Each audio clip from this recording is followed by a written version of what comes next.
Salut à tous les pelos, c'est Pelo. On se retrouve aujourd'hui pour une vidéo importantissime. On va analyser ensemble la défaite de l'Angleterre au tir au but face à l'Italie et on va analyser les choix de Southgate sur la séance de tir au but. Qu'est-ce qu'il aurait pu faire? Quelle erreur il a fait? On va voir ça ensemble à l'aide de statistiques détaillées. J'ai trouvé un compte Twitter anglais qui a donné plein de statistiques au milieu de l'Euro sur les penalties. Je vous mets le lien dans la description et on va analyser ensemble toutes ces statistiques sur toute l'histoire des penalties des grandes compétitions. Donc il y a la Copa América, il y a le championnat d'Europe et la Coupe du Monde. Donc vous verrez, c'est super intéressant. Vous allez apprendre plein de choses. Moi personnellement, j'ai appris plein de choses. C'est impossible de dire aujourd'hui qu'une séance de tir au but, c'est de la loterie. C'est impossible de dire ça, c'est tout sauf de la loterie.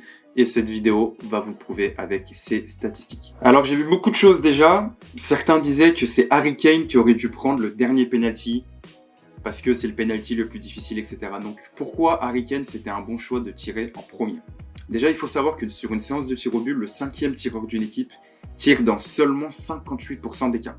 Et c'est arrivé 3 fois dans sa carrière à Ronaldo. Il s'était mis en 5e tireur, vous savez, comme d'habitude. Et 3 fois, il n'a pas pu tirer son penalty. Donc c'est quand même dommage de se priver de son meilleur tireur et qu'il ne puisse pas tirer. Les 3 fois, son équipe avait perdu.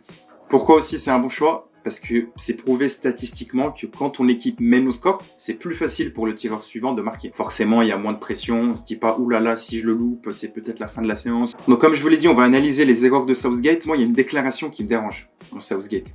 C'est qu'il dit, on s'était entraîné sur les penalties, je regrette pas mon choix, on s'était entraîné sur les tireurs s'étaient entraînés. Mais pour moi, ça se travaille pas un penalty. Parce que déjà, c'est pas un exercice technique, selon moi. C'est un exercice mental. Aujourd'hui, vous-même, toi qui regardes cette vidéo, tu peux marquer un penalty à 11 mètres à n'importe quel gardien.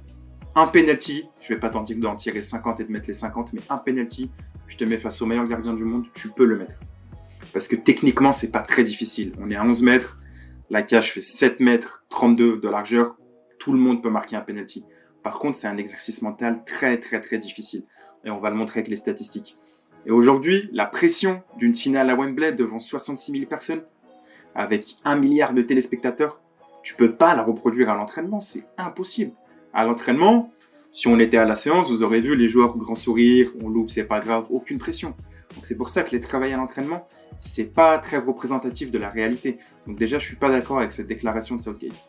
Une autre erreur de Southgate, tout le monde en parle et je pense personnellement que c'est une erreur, c'est de mettre le jeune Saka en 5e tireur. Okay, Saka, c'était le premier penalty de sa carrière.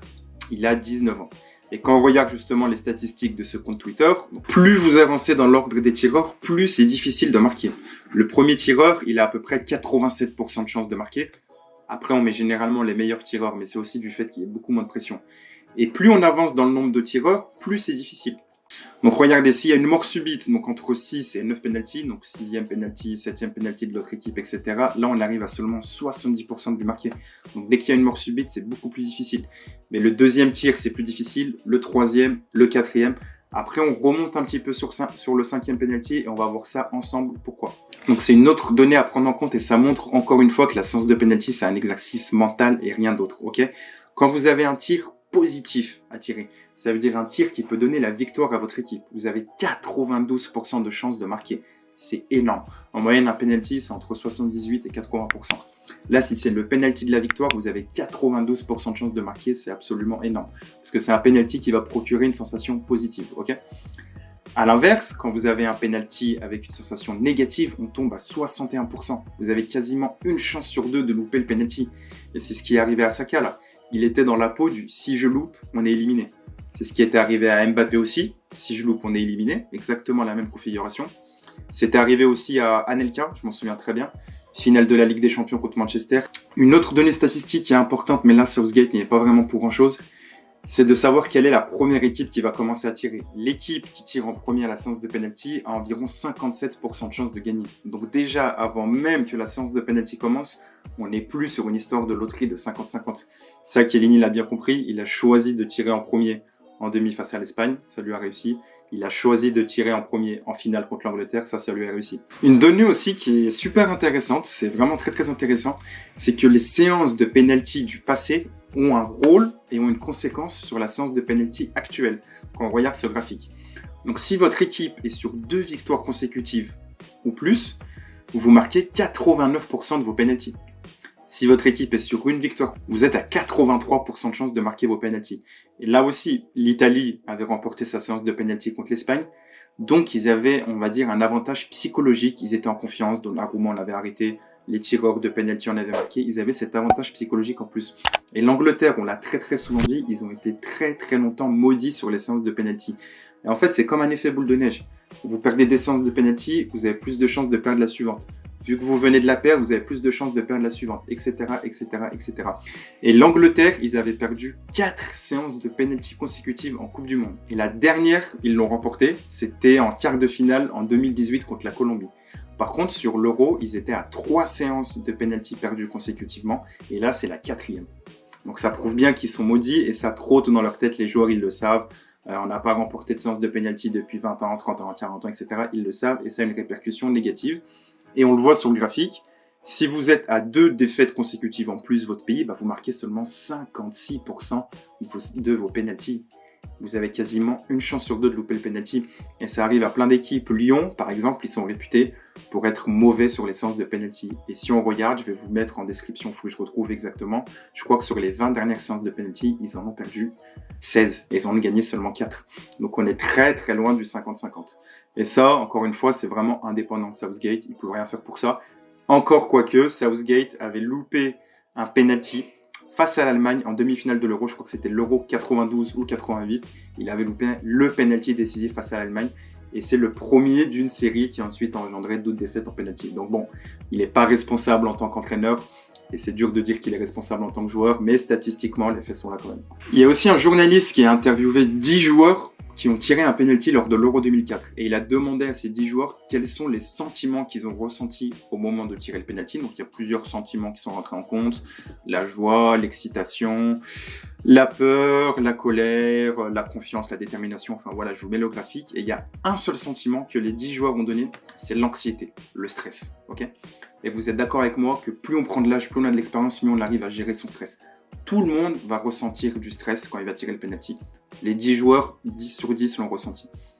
Mais on ne gère pas la même anxiété à 30 ans et à 19 ans. Et Saka, aujourd'hui, hier, il était très, très, très stressé. Et il n'a pas pu gérer ce stress. Toi, là, qui regarde cette vidéo, tu as plein d'exemples où, quand tu étais à l'école, à 15 ans, 16 ans, tu stressais pour des choses vraiment futiles. Mais aujourd'hui, à 30 ans, tu ne stresses pas pareil. Il y a aussi cette déclaration de Mourinho au lendemain de la défaite. Je vais vous la lire. Et je pense que Mourinho, voilà, c'est un entraîneur quand même qui a de l'expérience. Et on va être d'accord avec ce qu'il a dit. Où étaient Sterling, Stones et Shaw? Pourquoi Henderson et Walker ne sont pas restés sur la pelouse? C'est vrai. Sterling, c'est pas un spécialiste des pénaltys. Il a loupé ses 3 derniers pénaltys avec Manchester City. Mais comme je vous ai dit, c'est pas un exercice technique. Il aurait dû avoir la confiance. Il a fait un très bon Euro. Sterling, peut-être le meilleur joueur anglais sur cet Euro, avec Maguire et Stones. Pourquoi il n'a pas pris ses responsabilités pour tirer le penalty? Aujourd'hui, Southgate, voilà, c'est l'entraîneur, c'est l'homme fort. S'il dit tu tires le penalty, en mettant un peu en confiance, en mettant les formes, le joueur, ok, je tire le penalty. Il y a cet exemple de Ronaldo à l'Euro 2016 avec Moutinho. Moutinho voulait pas tirer, Ronaldo il a mis les formes. Si tu es un bon tireur, tu tires, tu as de l'expérience. Moutinho a marqué le péno. Southgate aurait dû parler à Henderson, il aurait dû parler à Stones, il aurait dû parler à Shaw, il aurait dû parler à Sterling. Voilà, aujourd'hui je veux que ce soit vous qui prenez ces responsabilités sur les penalties. Des joueurs ont fui leurs responsabilités. Il est très difficile pour Rashford et Sancho de venir tirer un penalty après une touche de balle. Mais c'est vrai. C'est vrai. Et surtout, c'est même pas le fait qu'ils aient seulement une touche de balle. C'est le fait que sur tout l'Euro, on leur a pas donné un seul signe de confiance. Ils ont eu un temps de jeu très très faible, alors que ce sont vraiment des joueurs très talentueux. Par contre, ils leur donnent une responsabilité énorme seulement sur cette séance de penalty. Ça veut dire que tout leur Euro allait être jugé sur cette séance de penalty. La responsabilité est énorme. Qui marque le péno ou pas, bon, c'est plus ou moins un classique, normal, ok, on va pas les féliciter. Waouh, quel Euro incroyable, il a marqué un penalty. Non, ça arrive jamais comme ça. Par contre, s'ils loupent, et c'est ce qu'ils ont fait, la responsabilité sur eux est énorme. Et Southgate, ça a été une grosse erreur. Il a envoyé 2 joueurs au charbon, alors que pendant tout l'Euro, il leur a pas donné un signe de confiance. Et ça, c'est une grosse erreur de Southgate, une grosse erreur de management. Et je vais pas dire que je le savais, mais quand j'ai vu Rashford et Sancho se présenter, je me suis dit pourquoi? Tu rentres à la 19e, vraiment, le message que tu leur fais passer, c'est tu tires le penalty et rien d'autre. Alors que les Italiens étaient cramés derrière, ils sont pas réputés pour être très rapides. Tu les fais rentrer à la 90e, 30 minutes de prolongation. peut-être qu'on ne serait jamais arrivé à cette séance de tir au but. Comme je vous l'ai dit, je vais le répéter encore une fois dans la vidéo, la séance de penalty, le penalty, c'est un exercice mental, c'est pas un exercice technique, c'est psychologique. Et quand on voit Southgate qui choisit son 5e tireur, il hésite, je vous mets la vidéo, il va voir un membre de son staff, il désigne Saka, alors que Saka, c'était son premier penalty en carrière, il avait encore jamais tiré de penalty. On voit Grealish qui voulait tirer le penalty, Grealish qui a même dit en conférence de presse après le match, je voulais tirer un penalty, c'est le coach qui a fait son choix. Non, Southgate a le droit de demander, Deschamps le fait, beaucoup de coachs l'ont fait, qui veut tirer? Qui veut tirer? Qui est prêt? Et là, voilà, ensuite, Saka, bon, je le sens pas, peut-être en 6e, Grealish, moi je le sens, j'ai envie de le tirer, etc. Le problème de Grealish, par contre, ça, Southgate devait le savoir, c'est qu'il a tiré un seul penalty en carrière, et son dernier penalty remonte à 5 ans. Donc, qu'est-ce qu'il s'est dit, voilà, il est pas prêt, il est pas prêt. Mais quand on prend le problème dans l'autre sens, Saka, il a tiré 0 penalty dans sa carrière. Je vais peut-être me mettre des gens à dos en disant ça, mais c'est mon avis, à moi. Je dis pas qu'il est bon, c'est l'avis de Saïd, de Pied Carré, à moi. C'est que Rashford, Sancho et Saka, ils ont une pression supplémentaire par rapport aux autres joueurs, c'est la pression du peuple et la pression, on va dire, raciste. Parce que c'est vrai, ils le savaient avant de tirer, ils se sont dit, si on loupe, on va pas avoir le même traitement médiatique que si un autre joueur loupe. Et malheureusement, les faits me donnent raison. Allez voir les commentaires sous les posts Instagram de ces 3 joueurs, c'est que des commentaires racistes. Et ça a joué dans leur tête et c'est la vérité. C'est la vérité vraie, c'est dur à dire, mais ils ont une pression supplémentaire, une peur supplémentaire qui a fait que ils ont loupé leur penalty. Et c'est malheureux de dire ça.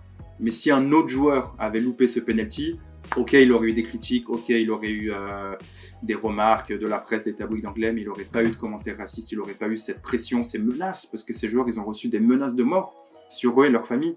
Et c'est triste à dire, mais c'est la vérité. C'est la vérité, et ils ont eu cette pression supplémentaire. Et c'est vraiment malheureux, mais ça n'a pas joué en leur faveur. C'est triste à dire, mais c'est comme ça. Une statistique très très intéressante aussi, sur le temps d'attente entre le coup de sifflet de l'arbitre et le tir, qui peut avoir une incidence vraiment importante. Donc on regarde ça ensemble sur le graphique. Si votre course d'élan commence 2 dixièmes après le coup de sifflet de l'arbitre, vous avez seulement 57% de chance de marquer. Si elle commence entre 3 et 4 dixièmes, vous avez 77% de chance, etc. Par contre, si vous prenez votre temps, 1 seconde ou plus, on monte à 81%. Donc c'est pour ça que c'est important de se préparer et de prendre le temps avant de tirer un penalty. Mbappé, par exemple, avait tiré très très vite après le coup de sifflet final. Ça lui avait pas réussi. Après, quand je dis 80%, c'est pas 100%. Rashford, par exemple, il a mis énormément de temps avant de tirer. Il a un petit peu douté. Il a tiré son penalty sur poteau. Mais c'est une stat quand même que je voulais mettre en avant qui est importante. Une autre stat qui est vraiment importante, c'est le temps d'attente entre le moment où le joueur a posé le ballon et le moment où l'arbitre va siffler. Vous savez, des fois, le joueur pose le ballon, ensuite il regarde l'arbitre comme ça. Plus ce temps d'attente est long, plus vous avez de chances de louper votre penalty. Et c'est pour ça qu'aujourd'hui, beaucoup de gardiens, ils essayent de parler à l'arbitre. Après que le joueur ait posé le ballon, on va parler à l'arbitre. Est-ce que c'est bon, j'ai les pieds sur la ligne? Est-ce que machin, le ballon? Parce que plus le temps d'attente est long, le temps d'attente du coup de sifflet, plus on a de chances de louper. Là, si on regarde, si le temps d'attente est inférieur, on va dire à 0 secondes, il pose le ballon tout de suite, l'arbitre siffle, 90% de marquer un penalty. Par contre, si c'est entre 1,2 et 3,8 secondes, 60%. C'est très bas. Si c'est supérieur à 4 secondes, on passe aussi à 70%. C'est vraiment très très bas. Donc ça a une incidence importante que le staff doit connaître. Aujourd'hui, on doit donner ses consignes aux gardiens, aux joueurs, etc. On doit préparer une séance de penalty comme si ce n'était pas de la loterie, tout simplement. Je veux vraiment insister sur cette vidéo, c'est pas blanc ou noir. Et si les joueurs avaient marqué leur penalty, on aurait dit que Southgate c'était un génie. Donc c'est important de préciser que c'est pas blanc ou noir, mais moi je vous donne des statistiques pour que vous-même vous fassiez votre propre idée. Donc voilà, c'est la fin de cette vidéo. J'ai essayé de vous donner des statistiques. Il y en a d'autres qui sont un peu plus compliqués, un peu durs à analyser et qui vont pas forcément dans le sens de la défaite de l'Angleterre, donc je les ai pas mis en avant. Dites-moi quelle est selon vous la plus grosse erreur de Southgate sur cette séance de penalty. Est-ce qu'il en a fait? Est-ce qu'il en a pas fait? Est-ce qu'il y en a que j'ai oublié? C'est à vous de me dire en commentaire. Et dites-moi quels sont les 5 tireurs que vous auriez mis à la place de Southgate pour cette séance de penalty. En tout cas, ça a été un vrai plaisir de faire cette vidéo. Les penalties, c'est un sujet qui me passionne beaucoup. Je pourrais faire d'autres analyses sur d'autres séances de penalty si cette vidéo vous a plu. Bravo à l'Italie pour cet euro. Je pense que c'est mérité dans l'ensemble. Tout le monde est d'accord. Mettez un pouce bleu si selon vous l'Italie mérite de remporter l'euro. Mettez un commentaire si selon vous Southgate est le principal responsable de la défaite des Anglais. En tout cas, moi je vous dis à très bientôt. Ça a été un plaisir de suivre cet euro avec vous. On s'est régalé sur Instagram. Je vous mets le lien de mon Instagram, mais j'ai fait beaucoup de stories. On s'est bien régalé, franchement, c'était super. D'ici là, on se retrouve très vite pour le début de la nouvelle saison là, qui va arriver très très prochainement. Abonnez-vous, il y aura plein de vidéos de ce type, je vais essayer d'en faire un peu plus. Là vous avez vu, j'ai déménagé, j'aurai un peu plus de temps. Abonnez-vous, moi je vous embrasse comme d'habitude, mais pas sur la bouche, il y a le variant Delta. Ciao.